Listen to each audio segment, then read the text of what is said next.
Ibig sabihin, dinala mo ang kabit mo sa bahay ninyong mag-asawa. Dinala mo. Keeping a mistress in a conjugal dwelling. Adultery. Ang word adultery, the essence of the crime is carnal knowledge. Or in layman's term, the essence of the crime is sexual intercourse. Pakikipagtalik sa lalaki na hindi mo naman asawa. Yun ang adultery. Ang concubinage, hindi makikipagtalik ang crime.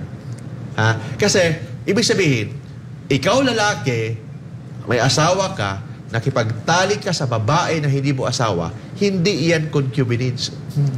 Pag ikaw babae, may asawa ka, nakipagtalik ka sa lalaki na hindi mo asawa, crime yun, adultery.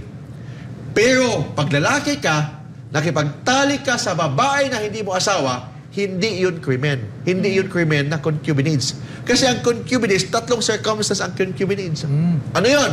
Number one, keeping a mistress in a conjugal dwelling. Ibig sabihin, dinala mo ang kabit mo sa bahay ninyong mag-asawa. Dinala mo. Keeping a mistress in a conjugal dwelling.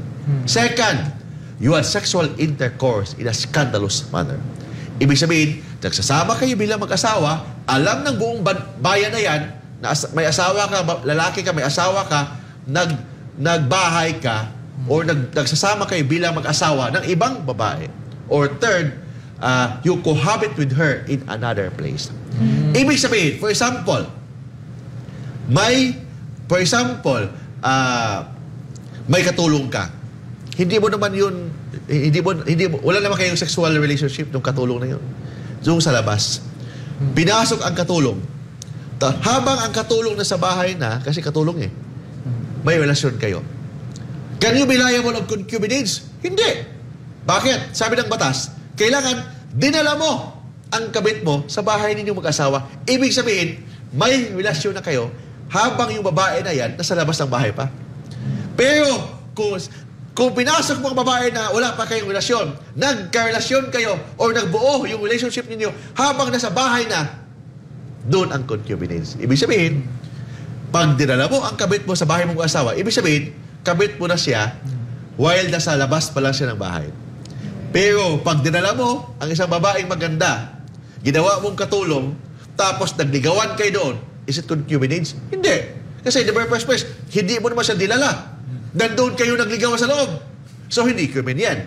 Kasi word ang ginamit ng batas, dinala mo ang kabit mo sa bahay ninyong mag-asawa. Ibig sabihin, iba ang adultery. Ang adultery, ang focus ng krimen, pakikipagtalik sa babaeng may asawa sa ibang lalaki na hindi naman niya asawa. In concubinage, ang pakikipagtalik sa babae na hindi mo asawa, hindi yan concubinage.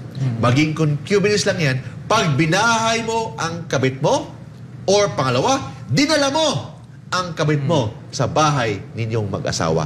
Very critic yung word na dinala. Bakit very complicated yung word na dinala? Bakit? Kasi kung naging girlfriend mo siya sa labas ng bahay, tapos dinala mo, concubinage.